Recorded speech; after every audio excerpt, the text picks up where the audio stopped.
มองเดือนดาวคิดถึงข่าวเฮาอยู่บ้านนาคิดถึงห้วยห้องน้องป่าเคยซ่อนสาปูปลากลางทงคิดฮอดหน่อไม้แกงใส่ผักหวานอยู่ดงหอดยามแลงไล่ควายลงท้องนกห้องส่งตามท้องส่งมาคิดฮอดแคมนามวนแท่นายามต้อนยามใส่เบ็ดใส่มองล่องไหลล่องเหงื่อไปเก็บผ้าแก้มทาผักพูดผักนางเลียฟังหลายอย่างนาลวกกินกับแจ่วปลาแซ่บแท้นาอาหารบ้านเฮา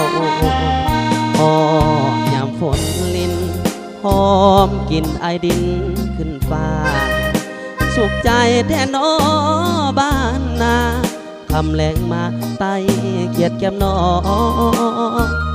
ไต่กบไต่แย่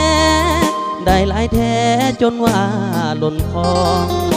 เสียงเกียดเสียงอีแซวห้องดังกองไปทั่วท้องนาแล้วเวียกแล้วงานก็พากันต้มหวานมันก็ต้มหวานมัน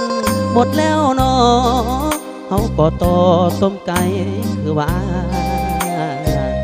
แกงกับเหล้าขาวสุมผู้สาวมวนแท้ละนาเม็ดอยู่สวรรค์เมืองฟ้าบ่เท่าบ้านนาของเฮาเหมือนเดิม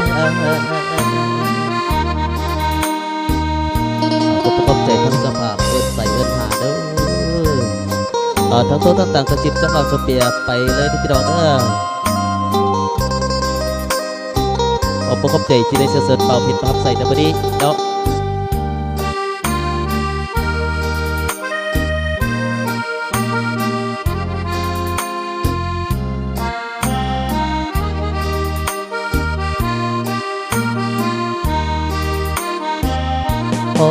หอดยามฝนลินหอมกินไอดินขึ้นฟ้า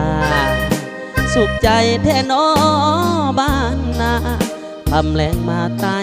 เขียดแก้มนอไต่กบไต่แย่ได้หลายแท้จนว่าหล่นคอเสียงเขียดเสียงอีแซวห้อง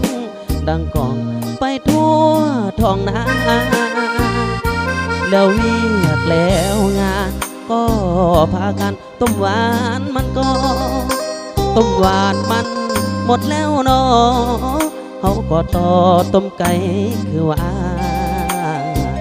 แกมกับเหล้าขาวสุมผู้สาวหมดแท้ละนาแม่นอยู่สวรรค์เมืองฟ้าบ่เท่าบ้านนาของเฮาเหมือนเดิม